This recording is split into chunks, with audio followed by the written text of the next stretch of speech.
Hi, I'm Travis Grant. Thanks for clicking on another one of my videos. These are some of the comic books that I bought in the month of January, and I'd like to share them with you. Let's take a look at them. Let me give you a quick synopsis of them. So the first comic book I'd like to talk about is Spectacular Spider-Man #1. It's from 1976. I grabbed this copy off eBay for $15. Sal Buscema did the artwork on this, and he did a pretty dang good job, I would like to think. The Tarantula. Experience reading Spider-Man comics with the Tarantula as the main villain. This is like the only one that I have, and I think he's a pretty cool villain, to be honest with you. He had some pretty cool Spanish lingo. He was talking like, "Mi amigos, let's get 'em," and "hasta la vista." At one point, he did say "Hasta la vista, baby." The Tarantula even said it at one part in his comic. He said, "Hey, he's the equivalent of Captain America in his country. He's the Captain America of his country." I don't know if he's like Puerto Rican or Mexican or Spanish or where is he from? I don't know, but he said he's the Captain America of his country. And I can believe it because he took a couple of hits from Spider-Man and he just kept on going like it didn't even faze him. The synopsis of the book, Tarantula shows up. He's going to kidnap the dean of college, and Peter Parker's there to take some pictures. Peter Parker doesn't end up saving the day. The Tarantula actually gets away with the dean of the college, and he gets foiled by the Tarantula. Tarantula wins the day on that first meeting of it, and then later on, he finds the getaway car, and he tracks the Tarantula down, and Tarantula's going to try to kill the mayor. I don't know who's hiring the Tarantula, but he said he'll get mucho dinero if he finishes the job right. I'm thinking it's kind of like the Kingpin or somebody behind it, but it really doesn't tell you in this comic book who's behind all this mayhem. I think the Tarantula is a pretty cool villain. I kind of like him as a villain, but I'd rather have Dr. Ock or the Lizard in there. What's your favorite Spider-Man villain? Put it in the comments. I'd love to hear it. So the next comic I grabbed off eBay was this awesome, Amazing Spider-Man 95. It's from 1971, and I grabbed it for $29. John Romita did the artwork on this, and I think Sal Buscema did the inking on this. So, Sal Buscema and Romita. You look at the cover; it's really cool. He's going to England. He's gonna go to London, but it's just kind of like the time where he's dating Gwen Stacy, and he's getting framed for killing Gwen Stacy's dad, and Gwen's gone to London and to stay with her relatives for a little while. And Pete really liked Gwen, and so he was working at the paper, and Robertson came to him and said, "Hey, I got a ticket for you to fly to England to do a story." So Pete, he jumped on the deal, because he was like, "Hey, I could actually go there and see Gwen, while I'm working on the story." So Pete gets in an airplane and he meets some other people on the plane, and when they land in England, they're met with this terrorist threat, and then Pete changes to Spider-Man, kicks the bomb away from the plane, saves the day. Then he's swinging around town looking for the bad guy's car. He eventually finds it. He kind of saves the day. But as he's swinging through town, poor Gwen, she's looking out a window and she's Spider-Man, and she's like, "Oh my gosh, it's Spider-Man! He just follows me wherever I go. First he kills my dad, now he's following me to England to try to kill me." So she faints and passes out. And then later on the news program, it shows Spider-Man being a good guy, saving the day. So there you go. That's the synopsis of Spider-Man number 95. It's pretty cool. I'm picking up any ASMs that I can under 100, add to my collection. And this is fitting the bill. It's an awesome cover too. I enjoy it. It's a pretty good story. Book I picked up off eBay is Thor 147. I grabbed this off eBay for $22. It's from 1967. And, it's Jack Kirby. Jack Kirby's art. I like Thor because of Jack Kirby. I like his art, man. It's pretty cool. But it's not only cool art. This was a pretty cool story, too. Thor has his powers taken away from Odin, and Odin sets Loki free. And Loki finds out that Thor doesn't have his powers, and he's like, I'm gonna go down there and beat the crap out of Thor because he doesn't have his powers, right? So Loki goes down there, god of mischief. He goes down there and he fights Thor, right? And he just beats the crap out of him.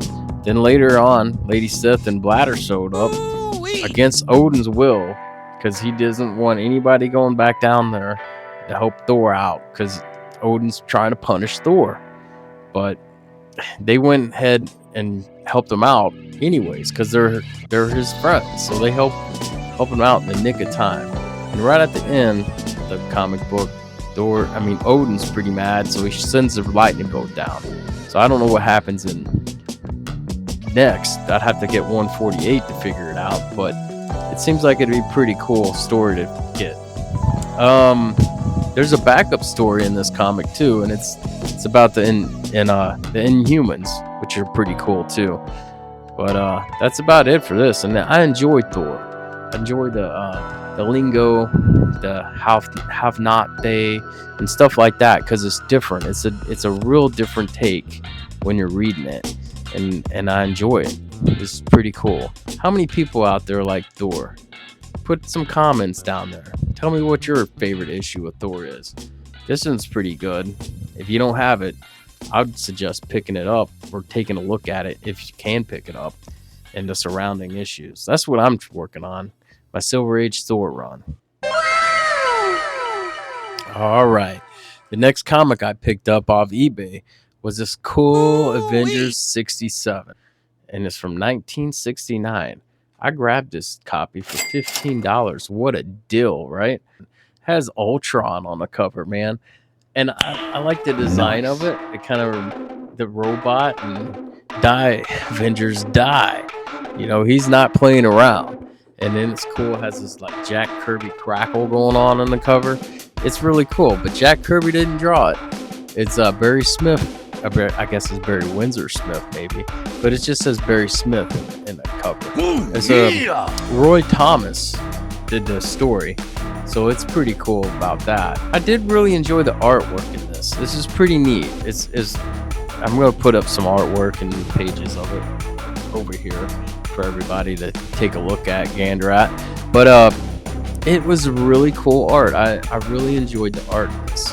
And the story wasn't half bad, It starts out with Ultron coming in and busting up the Avengers and beating the snot out of them, and Iron Man's iron suit's not fully 100% or something in the story, and he gets beat. Everybody gets really beat up.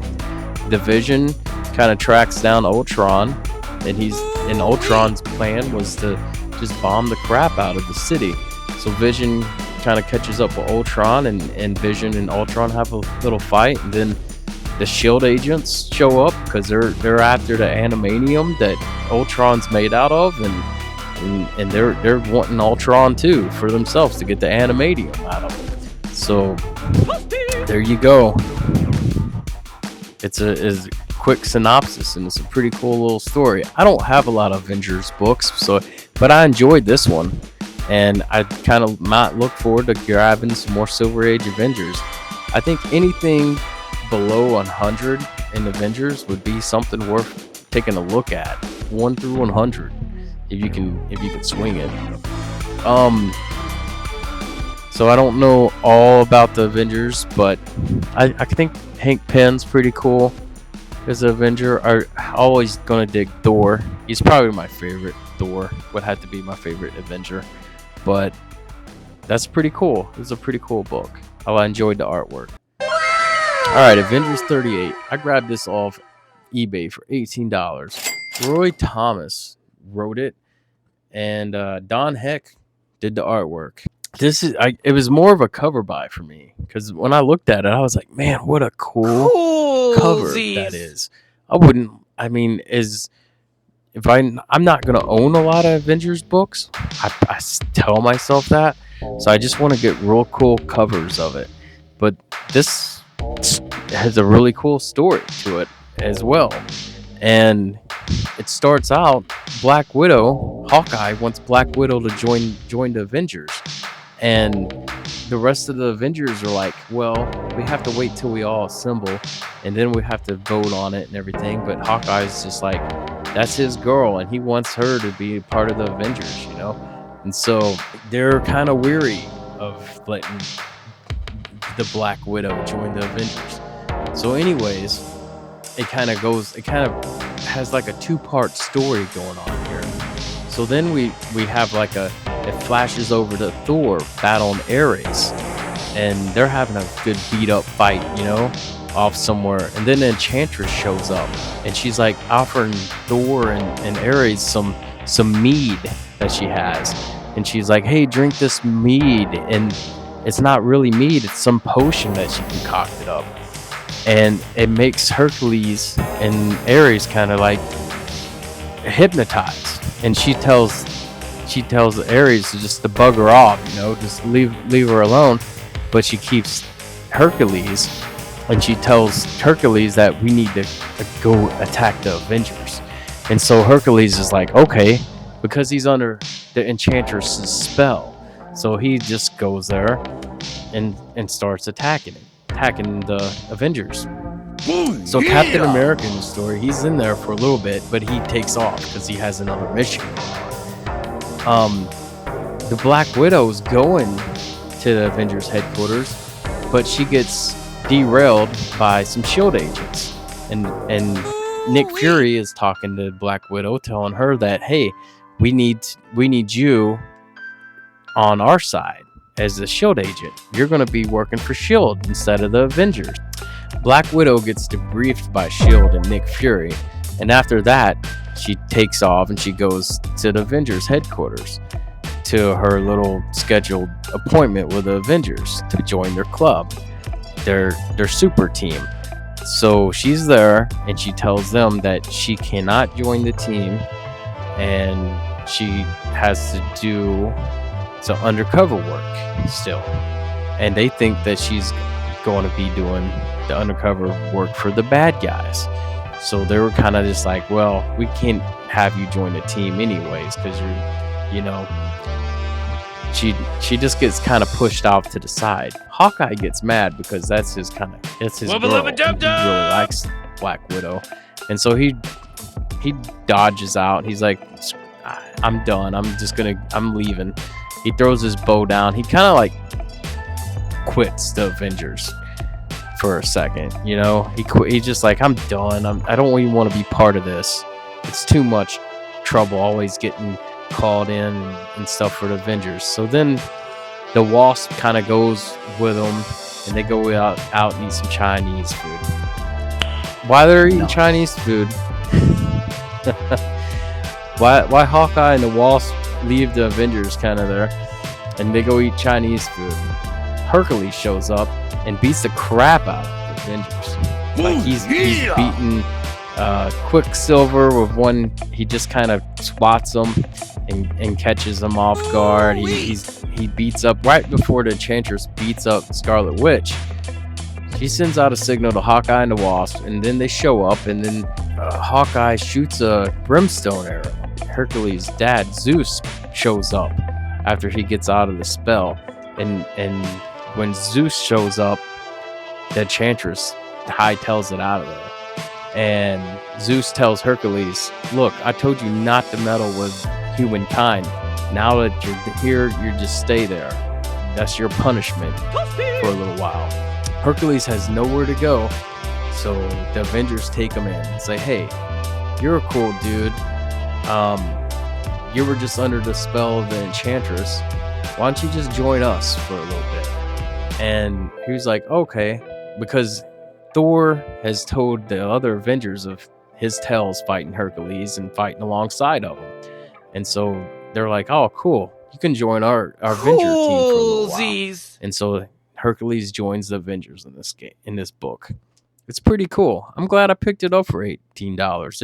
So the comic books I grabbed last month rounded all up to $100. $15 for the Spectacular Spider-Man #1, $29 for ASM 95, $22 for Thor 147, $15 for the Avengers 67, and $18 for Avengers 38.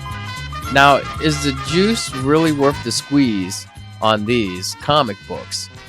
I would like to think so. I enjoyed reading them, and I had fun reading these things. They were really good comic books. I liked them. But the question is, should I took the $100 that I spent on these comics and got something bigger, like a bigger key, like a $100 comic, and added it to my collection?